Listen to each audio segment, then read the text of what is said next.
In today's episode, I explore my curiosity with science. To unpack science, I invited Mr. Wilbren Gwin on this episode. He's a STEM teacher for Siclen Community Middle School in Brooklyn, New York. Despite being famous for giving lunch detentions, Mr. Gwin is beloved by students. He's been teaching for 13 years, graduated from Central State University, and is a proud member of Phi Beta Sigma fraternity. We talked about the definition of science, how he even got interested in science, how science and spirituality complement one another, and what Bigfoot has to do with science. Yes, we talked about Bigfoot, y'all, so stay with me. So let's get into my curiosity. What's up with science? Featuring Mr. Wilbren Gwin. Hi, Mr. Gwin. Hi, how are you? I'm good. I'm so excited to have you come on and talk about science because, science has been an Achilles heel for me since I was a child. And I have been very afraid of science because I just didn't excel at it.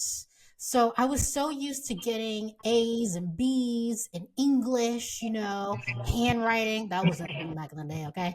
Handwriting, more creative things. But when it came to science and math, C's, D's, just not up here in the noggin at all. Couldn't get it. So I Well, have I been guess looking for a science teacher for a long time. So listeners, the reason why I know Mr. Gwin is because we both work at the same school. He is a full-time teacher. I just come in once a week to teach the kiddos about podcasting. He is a certified, science teacher. So not only will this be a conversation about science, it might help me, I guess, unlock a fear of science. So my first question to you is, Mr. Gwin, what is science? so. Just to touch on something that you said, just one thing that we have in common. I'm not a math person either.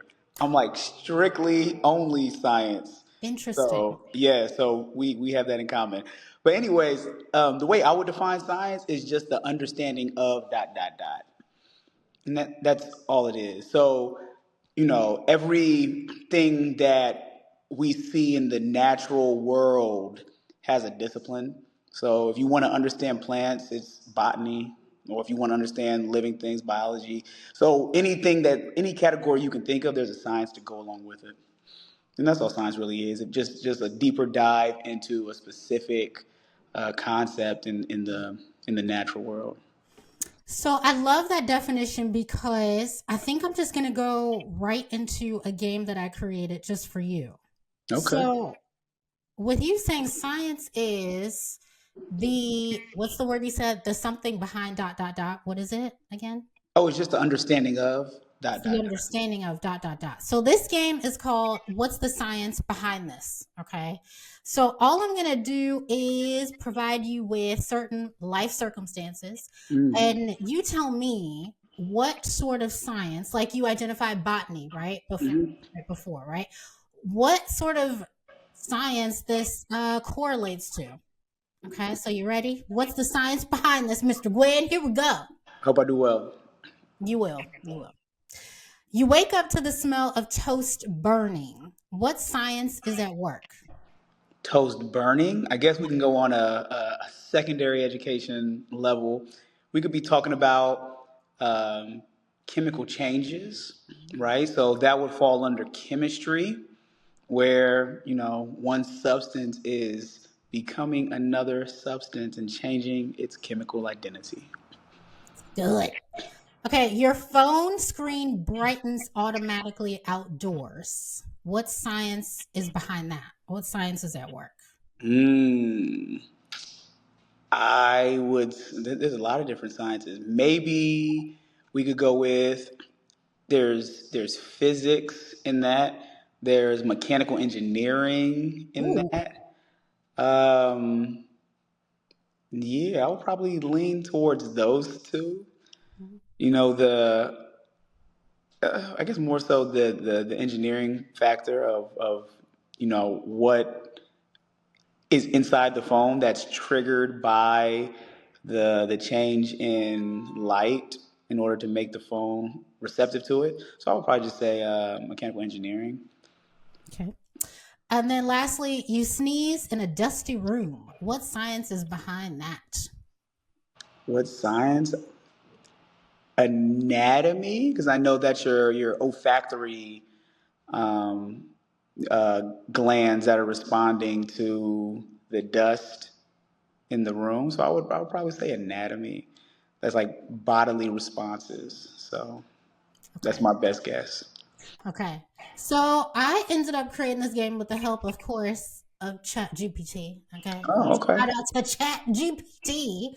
And every single one of your answers were what Chat GPT said. The only difference was when you talked about when you got into the details of the science with the phone Hmm. lighting up, it only identified physics, which is what you said, but then you talked about mechanical engineering, Yeah. which is amazing. So I would take your word over ChatGPT any day. I didn't realize it was that much pressure that you actually had the answers. I did. I know you didn't know. You had no idea. Mhm. So again, the fact that you said basically that science is everywhere, that we're living, actually that we are science, right? Oh my God. We are science. This is crazy. We are science. We're living science. We are observing science.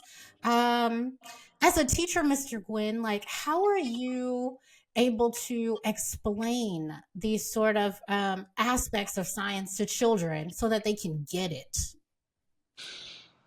So that's one of the trickiest parts because especially when trying to communicate information to kids in our minds, there's so many references that we take for granted because we've just been around a little bit longer that we think everybody has, and then when you try to explain it to kids you realize, oh, they don't have those reference points.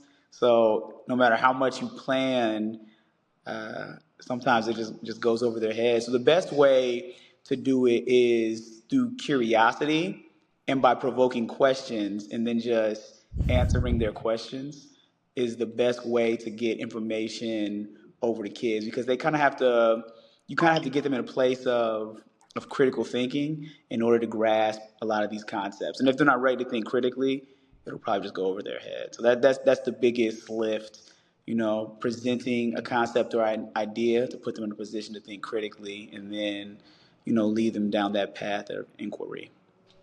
Curiosity is so important. And I just made 41 this past weekend, March Oh, 22nd. oh, Shout out wow. to my girls. Oh, congratulations. Thank you. Thank you very much. Happy And birthday, by the way. So, yeah. thank you. So I think even as a woman of my big age, a grown up, it's so important to remain curious. I want to know, Mr. Gwynn, because clearly you're a teacher, and I feel like your curiosity is definitely still intact, especially working with children. How did you first become curious about science? So funny enough, my dad was maybe I'm exaggerating, but he's kind of like a hypochondriac. He worried about everything. So we really couldn't do much growing up. Like there was no cable television. He was afraid of what was on TV, us being exposed to the wrong thing. So our house was just full of like documentaries. And he would get excited about like bringing new documentaries home, National Geographics, Animal Planet, History Channel, all these different things. And when you don't have television, you just sit there and watch the same documentaries over and over and over again. And to his credit, one thing he always did, he would always answer my questions. So if as a kid, if you ask a question and someone answers that question, the next thing you're gonna probably say is why. And for some reason, I don't ever recall him never answering why. He would always have a response for but why, but why, but why. So I think it kind of cultivated this this undying curiosity that believes that there's always a why after every explanation. So to answer your question, it started pretty young. That's incredible. Shout out to your dad. What's your dad's name? Willie. Willie. Oh, okay. Here we go. Uh, All right. uh, Where I kind of want to go in a second. So shout out to Mr. Willie. Um, I think that's a huge deal. I don't have children, but I do have a lot of nieces and nephews. And so in our family, we love to protect their childhood. And so a part of that is making sure that they are very curious and answering as many questions as we can. And if we don't know the answer, we can find it out. So the fact that Right. your dad gave you that space is incredible, and it's very rare. Um, so what specifically about science are you now the most curious about? Um, Now I'm kind of, I guess my curiosity has kind of evolved into like computer science. It sounds weird, but because it's not the most exciting science on, I guess, the skill of doing it, but it is kind of exciting to see what the like the coding and whatnot, what it creates on the other side. So I mean, it's just a bunch of letters, numbers, and characters. So coding isn't the most exciting, but seeing the code, turn into like an application or some kind of web-based system is kind of like where I'm at right now. So that's kind of my primary interest these days. That's pretty neat. And I think as somebody who teaches science, and the sciences are, um, I mean, there's so many disciplines, right? Yeah. So the fact that you even said computer science, I'm like, oh yeah, that is a science. But then you mentioned the word numbers in there, and numbers, math. When it comes to science and math, how would you define their relationship? Are they more like a married couple? Are they like siblings? Are they cousins? Are they play cousins? What's the relationship? And maybe it depends on the science discipline. I don't know. I would say they're siblings. Okay. Uh, and there's a lot of like sibling rivalry that goes on there. Because it's funny, when I was in school, you saw like, I guess, this dichotomy of, you know, either you were a biology brain and you were horrible at chemistry, or you were a chemistry brain who was horrible at biology. And I think it I would argue, and I don't have the science behind this, but I would argue it leverages different parts of the brain. I think biology, for the most part, it's like memorization heavy, and chemistry. There's a lot of like logic that goes into it, like stoichiometry and balancing equations, and then math and calculus, and all those different things. My brain just didn't work in that direction. When it comes to like recall, I'm pretty good at recall, but in terms of equations, formulas, logic, all of that, yeah. Oddly enough, though, as I get older and I revisit some of that old math, I can pick it up a little bit quicker than I did back in the day. So I wonder if that was just a developmental thing. I don't know, but Mm. yeah, it was. I That's one thing that doesn't really tickle my fancy. So Or there's a possibility that because of your evolving relationship with science, you might have unlocked something within science that's like directly related to math in certain areas where now you can understand math a little bit more. That's what I'm thinking. I mean that could very well be the case. Like we were talking about earlier, there's a lot of references that come with age, right? So who knows what new reference points I have to make math make a little bit more sense now than it did when I was a child. That's great. Um, I remember when I was at school with some of the children that we share in teaching, and when they interviewed you, so listeners, the children interviewed Mr. Gwin for an episode. Um, and I recall one of the children asking what some sort of call you were doing, and you had mentioned that you're part of a fraternity, correct? Oh, I did. Okay. Yes, I Yeah. think that you did. Uh, So, if you're okay with revealing the fraternity, and just because we're talking about math, I'm very curious to know what number you were in your line. So the fraternity that I'm a part of is Phi Beta Sigma Fraternity Incorporated.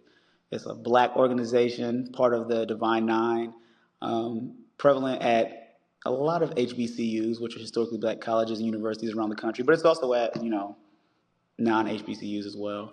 And the number I was in line was the number one. Oh, you were number one. Okay. Yeah.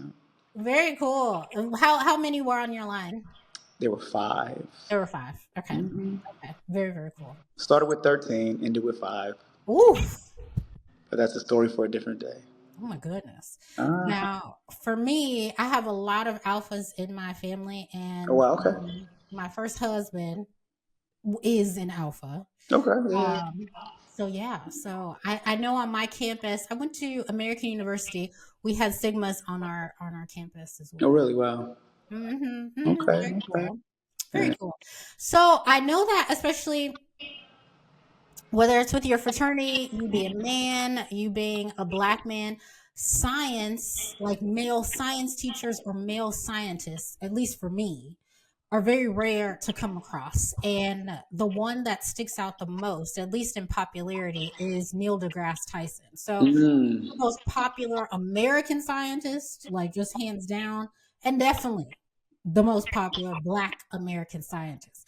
What do you think it is about him and the way that he sort of relates and teaches science that allows people to get it? Um. So it's funny that you bring up Neil deGrasse. I've been watching a lot more of his stuff lately. He does have a very interesting approach to delivering um, like concepts in science. It's almost like he's starting from the standpoint of the misconception.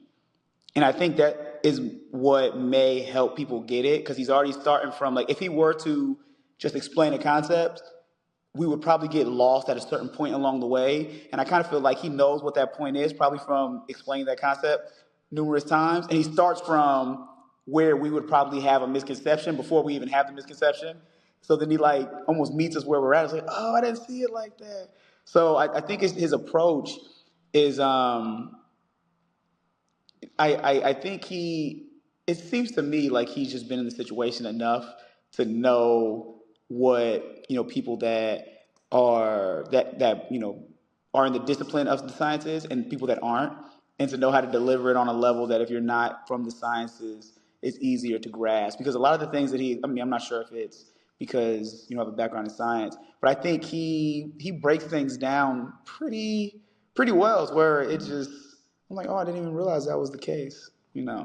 Almost on a very non-scientific level for non-scientific people, I guess. But I'm not sure if that answers your question or not. It does. It absolutely does. You're talking about the approach. You're talking about the beginning of the approach, which is sort of starting out with a misconception.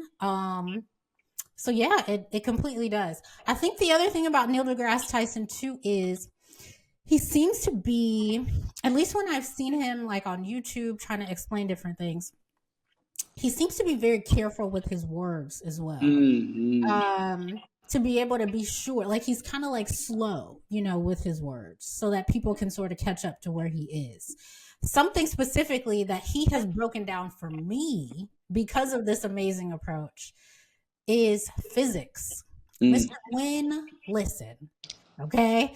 In school, it was biology, as you said, right? It was chemistry. I had no idea about physics in school at all.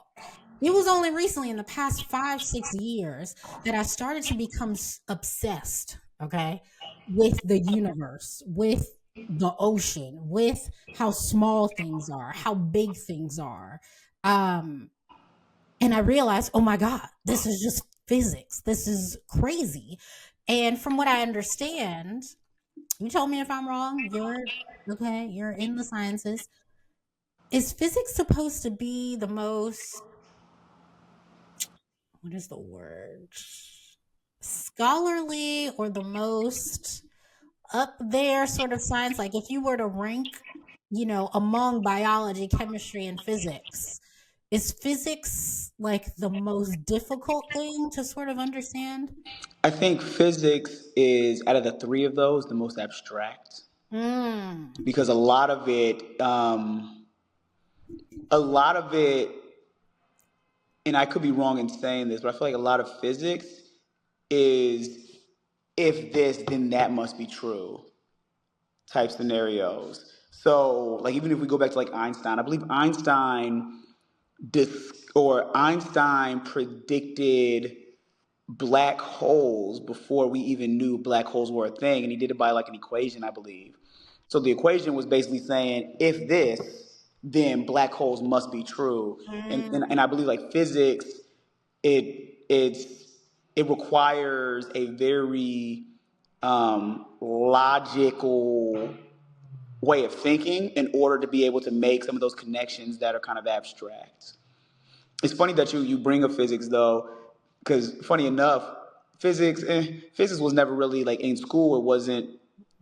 It didn't interest me that much. I wasn't against it, but I just I was more interested in like I said the living things, biology, stuff like that, like stuff that you could just look around and see. But it wasn't until I came to terms with like the existence. It's gonna sound real crazy. The existence of aliens It's not crazy. that I had to like how in the world is this? And it was a whole rabbit hole that I went down. But in order to come up with a reasonable conclusion of what aliens are, it kind of like opened up Pandora's box and sent me down the rabbit hole of understanding physics more. And now like I'm kind of like with you, like this is kind of cool. Yeah. Listen, it's the coolest. Mhm. Okay. You talked about black holes. That alone I could just riff on, like, and I don't have a scientist to like sort of riff on this kind of stuff, you And most know? people don't care, so it's kind of hard to find somebody to. Yeah. I know. I've been really, really blessed to like have a good girlfriend that loves to go there with me. But you know Mhm. why we go there? It's because we're both Christians, you know? So there's a relationship. Yes, there's a relationship between spirituality and physics. It is mind blowing. So that's the only reason why both me and her, because we're like, oh my God, because we start talking about heaven, you know, and we're like, oh my gosh, like, is this heaven or like what is this, like that's the thing. So what are your thoughts there on the relationship between like spiritual things and physics? I didn't know if it was like that kind of a podcast. I was going to keep it to myself. Of But course. look, and that's the reason. So to go off of since you brought it up, I'm a Christian too, right? But I'm one of those Christians that it's all or nothing with me in terms of what's in the Bible. Like I feel like I'm not going to halfway believe in nothing. So I believe the Amen. Bible to be true, right? So if the Bible is true, there's only two possible scenarios that either everybody did come from Adam and Eve or everybody didn't come from Adam and Eve. That's it, right? There's only two ways around it. So if they didn't come from Adam and Eve, that discredits the entire Bible. But if they did come from Adam and Eve, how do we explain aliens? So I don't know if we have enough time on this call. However, so it was a number of different pieces that got me here. But long story short, well, no, long story long. There was a guy named like Bob Lazar, and I was trying to go to sleep one day, and I put on this documentary about like Bob Lazar, and he was like an engineer back like in the '60s or something like that, and maybe even before that. But they hired him to try and reverse engineer the stuff they pulled off the Roswell crash. But at the time, nobody believed it because they thought that it was, everybody was like, oh, aliens, tinfoil hat, all that good stuff. Um, and he was basically saying like the thing that was the power source was created by an element called element, I think 115. You can look it up. Don't quote me, but I think it's 115. He was laughed out of the community. They were like, "There's no element 115, right?" So then, after that, he left and all these different things. But what's crazy about that is, I believe in 2013, scientists successfully were able to create element 115. The reason why that's important is because he said element 115 was a substance that's able to bend, use gravity to bend space around it, and that's why these ships can fly so fast.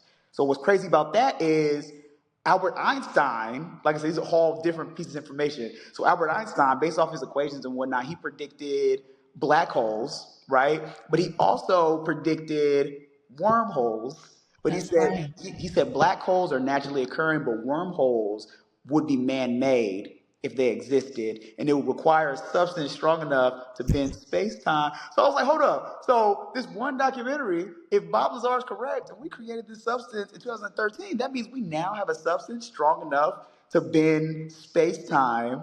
So I'm like, who's to say that because all these elements are falling into place, who's to say that aliens didn't come from the future? Because now if we tie in wormholes and we tie in string theory, and string theory is basically just all particles connect the present and the past, and if you can isolate the particle, open it up, you can look back into the past or into the future, right? Whole nother conversation. So all these elements tied together kind of support the fact that we are able to time travel. Last piece, my sister, she has different beliefs on what aliens are, but I was like, look, I'm telling you, I believe it's us. I believe it's us. I believe it's us. There was a documentary where the guy that picked the bodies up off of Roswell, said everybody always calls them these big head creatures. He was like, but they look like people to me. He was like, they were tiny. He said their eyes were a little bit bigger, but they looked like really short people, right? He said they were very petite. One thing we know is if we were to leave Earth, gravitational pull plays a huge effect on things. That's why when astronauts are in space, their bodies suffer from atrophy, right? Because gravity kind of makes us look and feel how we look in different places, right? So for him to say they were a little bit different, but they look like people, and Elon Musk is trying to put us on Mars, who's to say we don't start on Mars and we venture further and further and further out? We now have wormholes to go further. Look, that's a whole nother. Wow. I'm gonna leave it right there. But it just goes deeper and deeper and deeper. And then to top it off, back to my sister, she showed me a documentary, and I've been telling her, I think it's us, I think it's us, I think it's us. And she was like, well, I don't know, da da da da da. And as I'm watching the documentary, there's a guy on there. He was a doctor that said he was. Oh, fun fact: the aliens they took off Roswell, they took them to Wright Field. When I was growing up, I'm from Dayton, Ohio. My dad was stationed at Wright-Patterson Air Force Base. There was a running joke that that's where they kept the aliens, in this one little building. My dad didn't believe in aliens, but everybody would say that's the alien building. Come to find out, when those aliens crashed in Roswell, they did take them to Wright-Patterson Air Force Base. It was called Wright Field at the time, and they hid them underneath the Air Force Base. And once people started getting word of them, they moved them out. So that's where that joke came from. But regardless, back to the documentary, the doctor said he was the doctor that was in charge of trying to keep them alive when they were like on crashes. And he said the one thing was the craziest thing about all these creatures that come off these ships. When they worked on them, all of them would take a human blood transfusion. And one thing we know about genetics, you can't give a monkey a human blood No. transfusion. No. So I don't know, but it's looking like they're people. So then, as we're talking about this, what sciences are behind what we're talking about? So there's a lot of science. I don't know how long the list you want it I to mean, the be, but biology, clearly, it's right? biology, definitely. You have physics when you talk Physics. about gravitational energy, string theory. That's physics. I'm not sure if they would call that pseudo physics, but I don't know. Albert Einstein talks about wormholes. Mhm. What else we have? So it's mainly physics. We have biology. We have. I mean, those might be the two biggest ones. And then maybe chemistry in terms of elements that are strong enough to harness gravity in order to fold it. So Mhm. bio, physics, and chemistry. Back to the big Mhm. three. Yeah.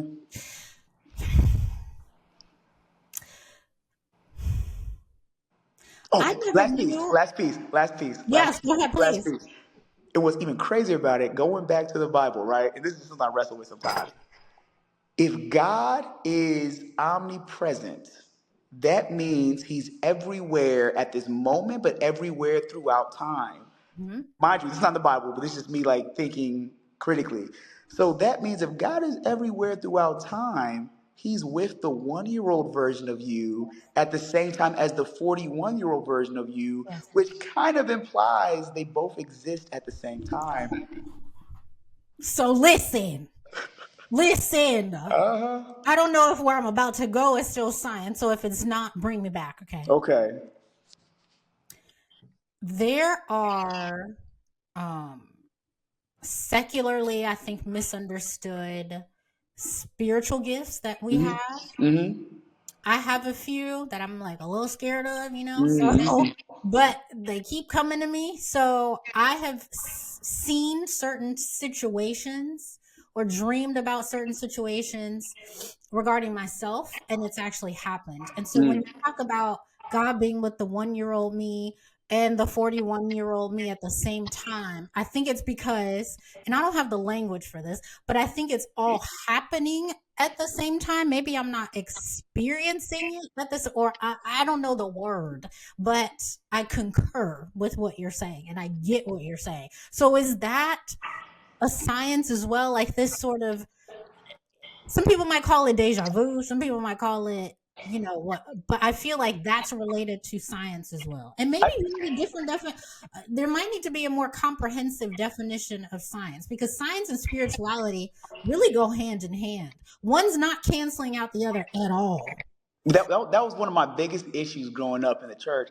I'd be like, if God understands everything, wouldn't He be the ultimate science? But yet, like the church Yeah. didn't want to. We don't believe in science, and in the scientific community, we don't believe in creators. So I'm like, I think the church has done a horrible job acknowledging science, and I think the scientific community has done a horrible job acknowledging a creator. I am 100% with you. I believe outside of the natural world, a good movie to watch, which I think is maybe they know they're genius, or maybe Interstellar. what'd you say? Interstellar Is the greatest movie ever created. is God throughout the You whole know, thing. look, when you The when whole you thing. when you see, hope spoiler alert, at the end where he was able to see everything all at once, I believe that that's what time. So I think the only thing that binds us to succession that we experience is consciousness. And I think consciousness moves from moment to moment to moment, and wherever the consciousness is what we call the present. But I believe God is conscious through every moment. That's why He's omnipresent. Mm. So, with that being said, I'm with you that I do believe it's all happening at once. And when people have like the ability, these I guess pseudoscience abilities, which I don't believe are necessarily, I think we just call it pseudoscience. We don't have enough explanation to back it up with. But when people have these abilities, I do believe that there is something more to this understanding of time that's at work. Can't put my finger on it, but so in your to your point of feeling or being able to see things in the future or feel things from the future, I think it's more connected than a lot of people want to give it credit. Mhm. I agree to the connection part. I think most people understand it's a thing, Hmm. but I don't know if they really understand it's connected, Yeah. especially to science. So, um, the firmament, what's your understanding of what that means? Because Hmm. the Bible talks about there being a firmament over the earth. All Hmm. right. And so for some people, that would mean then that the earth is not actually a sphere, that it's flat.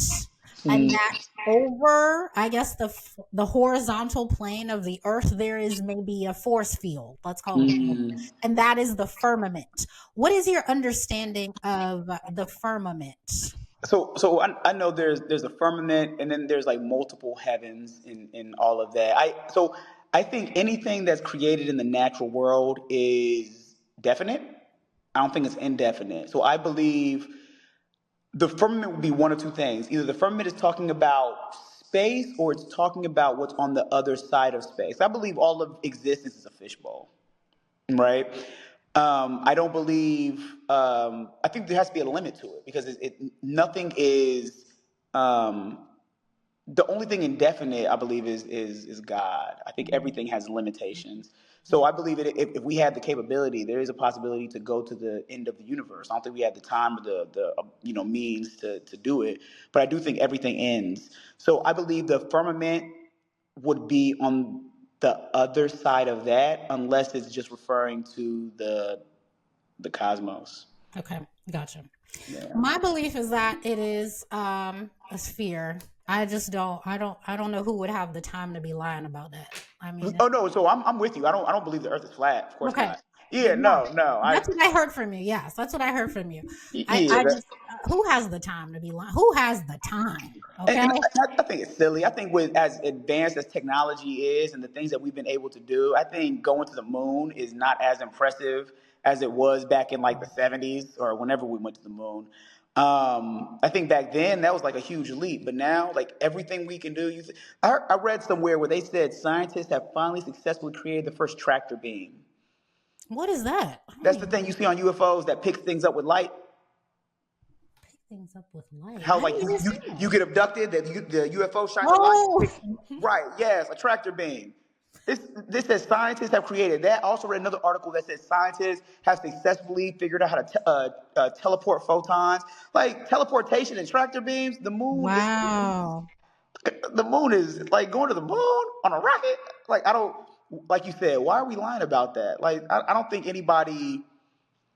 I think people would have more of a reason to lie back in like the 70s Yes. than they would to lie about it now. If we hadn't did it yet, somebody, some country, some nation would have did it. So I think that's silly. I believe the Earth is a sphere. Not to mention you have like with centripetal force, understanding gravity, like it all the arguments I've heard about why the Earth is flat, they're silly. Yeah, I agree. I agree. Yeah. Um, this is very exciting. Okay, so I'm gonna take you to the ocean. Okay. Okay. Okay. So actually, speaking of that word ocean, because I can really go in so many different directions, Mr. Gwin. I'm trying to focus. This is Okay. a very unique podcast. I'll say that. Well, I know. I know. Listen. Okay. This Uh-huh. is why I created it. So I learned on a YouTube video, very informative YouTube video, that technically we've never left Earth's atmosphere. I said, what? So in the video, it talks about all these different, help me with the language, spheres, okay? So there's like, I forget the first layer, then there's stratosphere, then there's I think what is it? I think it's mesospheres in the middle, Mesosphere, and then stratosphere, is where the planes and then are. it's been a while since I taught this. Atmosphere. I think it's the atmosphere, the mesosphere, and the stratosphere. I think Yes, thank you. So then outside of the stratosphere, something called exosphere. right, which is like where gas kind of doesn't exist or whatever. It's like right on the edge. I think it's right before spaceships start to burn up when they enter or something like that. Yeah. That's exactly right. So apparently the spaceships in the area you're talking about is what we call space, but all of that is still Earth's atmosphere. So I'm like, what? We've never left Earth's atmosphere. So then I started looking up, okay, what's the universe, right?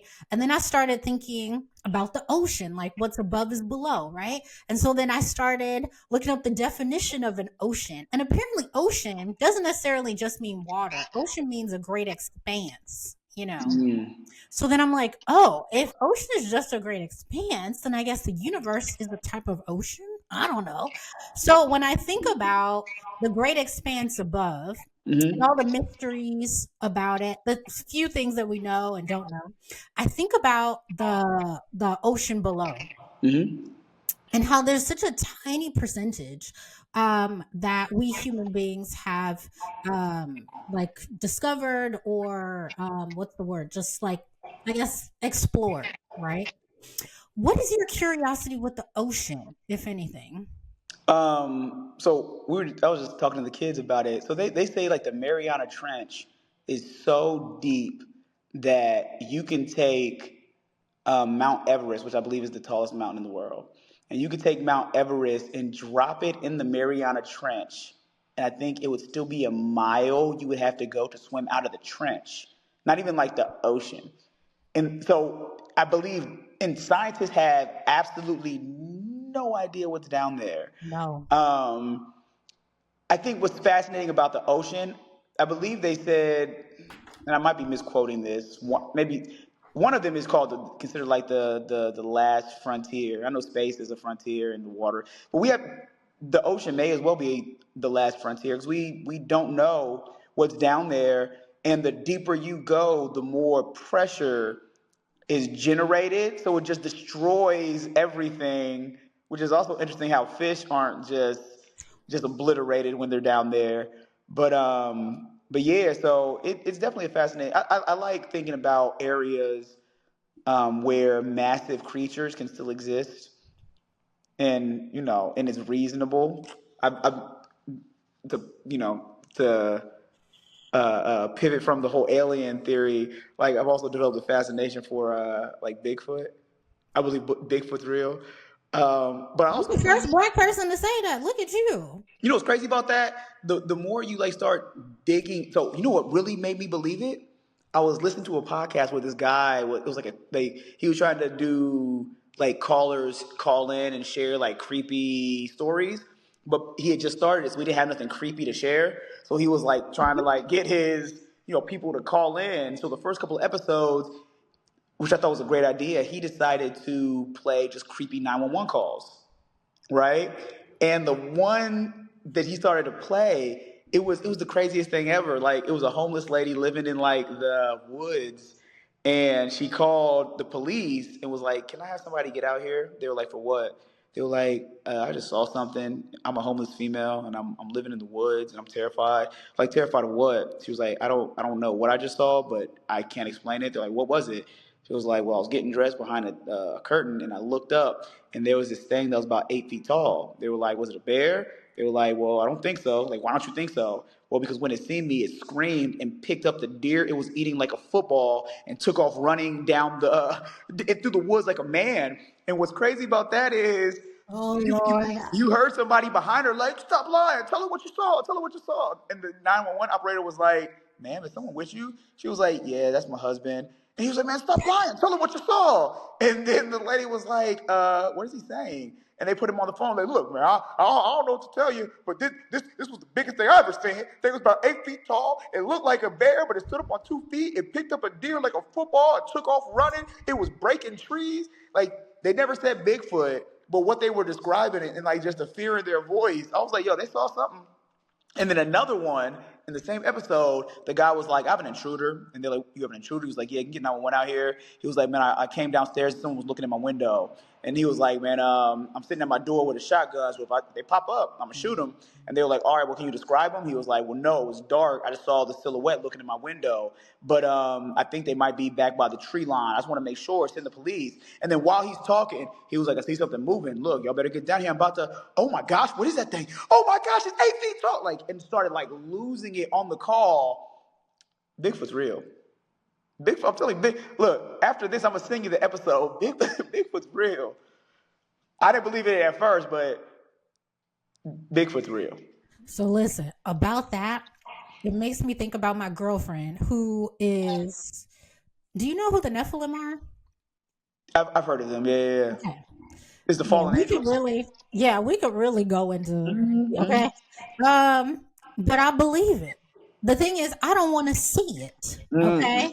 I don't want to see none of it. I don't need to be a believer to see it. I These want to see it. testimonies, why That's, do you that's want, my bucket list. You might. What why? happened to Mr. Gwin? He disappeared in the Alaska forest looking for something. Look, I'm telling you, my bucket list. I need to see a UFO or Bigfoot before I leave this planet. Yes, Why? yes. Why? I need to see it. I need to see it. I need to see it.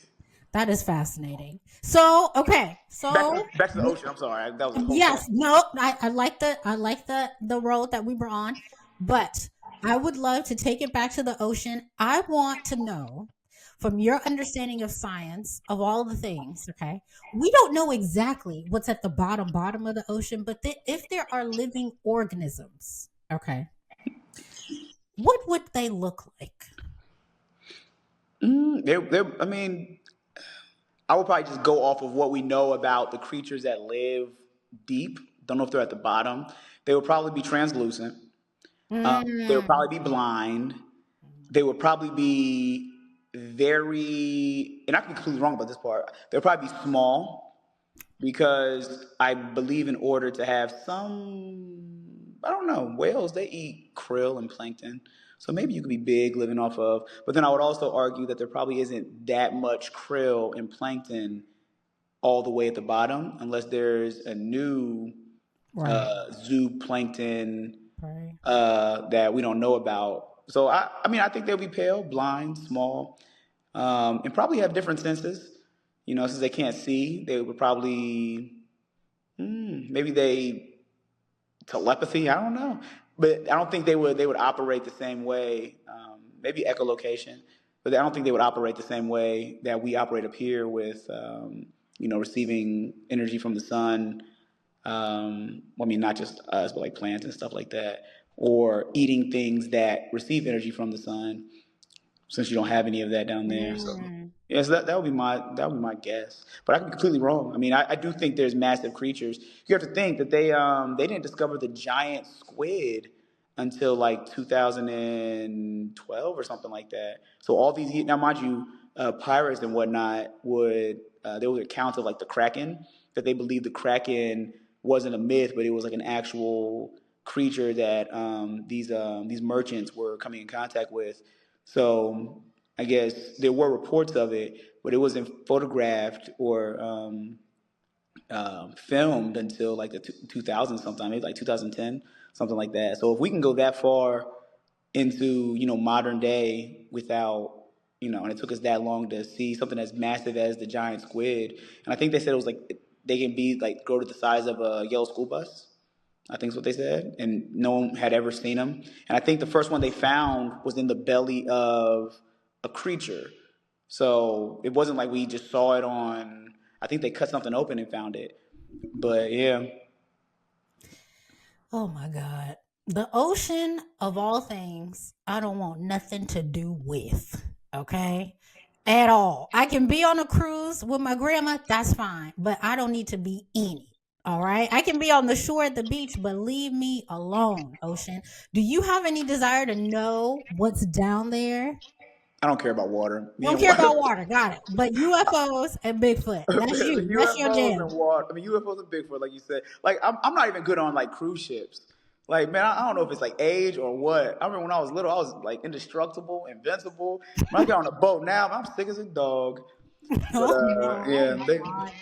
you can have the water.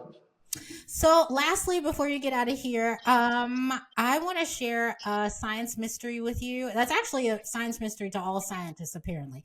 I Hmm. just want your guess, and it could be a silly guess, okay?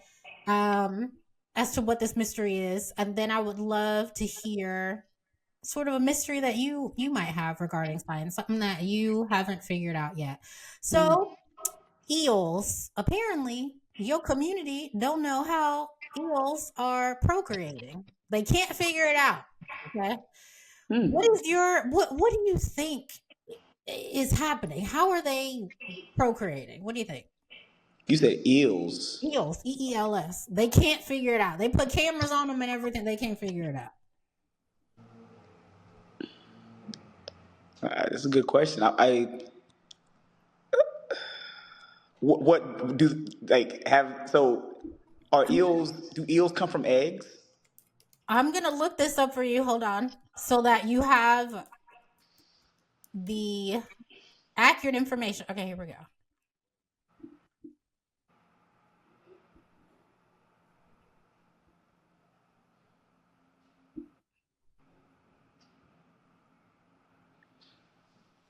Oh, now it says it's a recent discovery. Uh, Wait a minute. Hold on. How recent? Hold on one second for me. Okay. 5 minutes ago. The mysterious sex life of eels, how scientists finally unveiled their life cycle. Never mind then. I guess they figured it out. And it says they figured it out in 2023, December. Mm. So forget it, Mr. Gwin. I thought I really had something here. Forget it. And look, I was stumped right with you. I'm like, they don't know. I know, but until 2023, which is crazy. So are there any science mysteries? Science mysteries. Maybe there may be some. I think you asked me too quick, but I would probably go back to uh, Bigfoot. Oh my god. Look, I'm telling you, if you when you start, what's even crazier about it is they no one wants to like talk about it, but there's like evidence that the scientific community has that Bigfoot exists. Like they find hair, and it was I was watching one documentary where they sent the hair off to be tested, and it came back hair from unknown primate. Oh my God. So, okay, so sticking with Bigfoot, here's the thing. It can't just be one person. Like this is a species. So when we're Yeah, talking about Bigfoot, we're talking about big feet. The pe right. No, the I believe it's a species too. right? Yeah, but once again, going back to the whole Kraken, giant squid type thing, I just think for, for now, I think it's weird that I think there is a cover up where I don't know why they're trying to hide it, kind of like how the aliens were being hidden for years, and then it wasn't until what, like I think when Donald Trump's first term, he sued for them to release those forms or whatever, or he had to release it to Congress, and they said when did you see the hearing on UFOs? No, They no. said it was the largest hearing in U.S. history, Wow. like Congress actually interviewed people from all those classified documents, and they were asking them questions like, are there pilots on these ships? And the guy was like, yes, there are. I mean, it was massive. They said the line was down the block, reporters for miles. Like they Wow. said it was the biggest hearing. So I say all that to say there was enough people that saw them, but for some reason they were like trying to hide it. And I think there's something suspicious going on with Bigfoot too, because I've watched a lot of documentaries. I guess goes from childhood, but like in these areas like Alaska and places like that, apparently people in those areas, it's not a secret to them. Mm. They see it. So I wonder why are we still debating whether or not um, it's a thing or not. I'm not sure. Now I did hear something that was a little weird. They were saying how they believe it has, and when I say they said supernatural power, and I think sometimes we give credit this title of supernatural when we don't understand something. It could be something that could be explained if we just studied it. But what they were saying is it has the ability to cloak, where they say that it can almost like refract light and disappear. That would make sense to me. Because Yeah. then that would totally make sense. Now, what's even crazy about that, watching a separate documentary of like unexplained like phenomena, it was a lady saying that she was in the woods hunting one day and she saw something that looked like it had a predator suit on.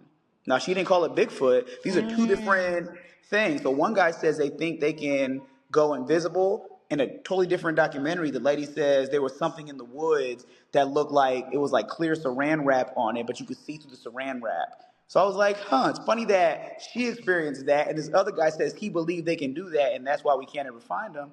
I was like, Mm. huh. And maybe that's why the government or whoever doesn't want to disclose that. I don't know. Maybe that element of it. Because, I mean, me personally, I think they're just animals. But there has to be something to it that is making the government and whatnot like keep it under wraps. And then you also hear like when there's a sighting of Bigfoot, you see like you know trucks and stuff going out there and almost acting like Men in Black to Mhm. go find it. So I don't know. I think that's a scientific mystery. Why does so much effort go into concealing these creatures? Well, I think we're tapping into another type of science, which is psychology. Maybe behind all that is fear, a Mhm. desire to want to control, like get information, control what's going on with these beings, right? Whether they're aliens or Bigfoot, figure out how we can use them, not use them, and then maybe not tell the public. But that's why it's great that I think people are listening to each other, Yeah. listening to eyewitnesses because, you know, historically, uh, international governments don't always tell the truth about things. It So, was funny. It's funny how like the law still exists because of this understanding that eyewitnesses are credible. But yeah, the media will tell you you're not going to listen to the eyewitnesses, are you? You know. Oh, I got another fun fact. So when I believe after the first moon landing, I believe, maybe I'm wrong. After the first moon landing, as they were leaving, they wanted to get some kind of, I guess, they wanted like to test, I guess, the composition of the moon. I don't know what how to frame it, but they were trying to think of ways to figure out what the moon was made of. So I believe it was the lander that they crawled off climbed off, and one small step for man. I think it was the lander.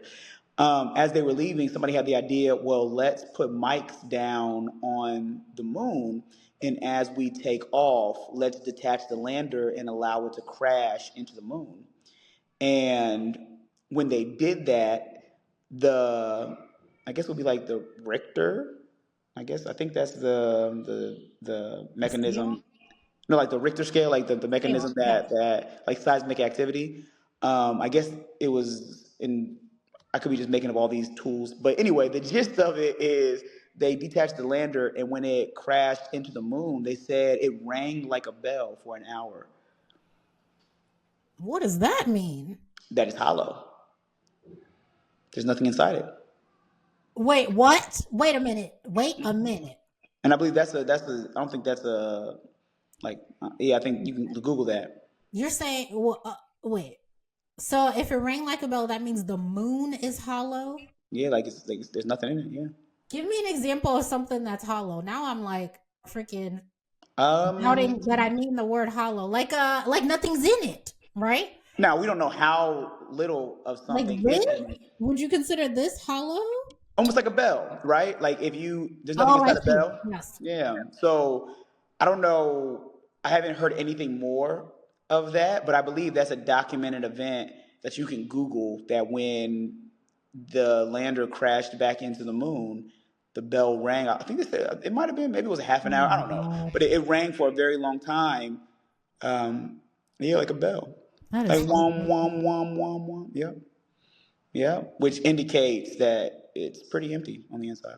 That is freaky. Hmm. So the question is, what's inside there? What is inside there? Oh my God. Okay. Oh Lord. Okay.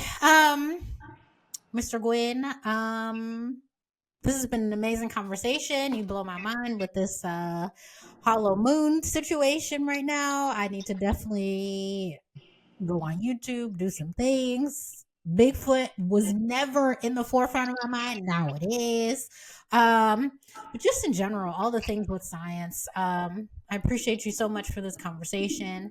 I appreciate you for teaching the children all about science as well. And before we get out of here, is there anything you want to add? Anything that I want to add? Yeah. Um,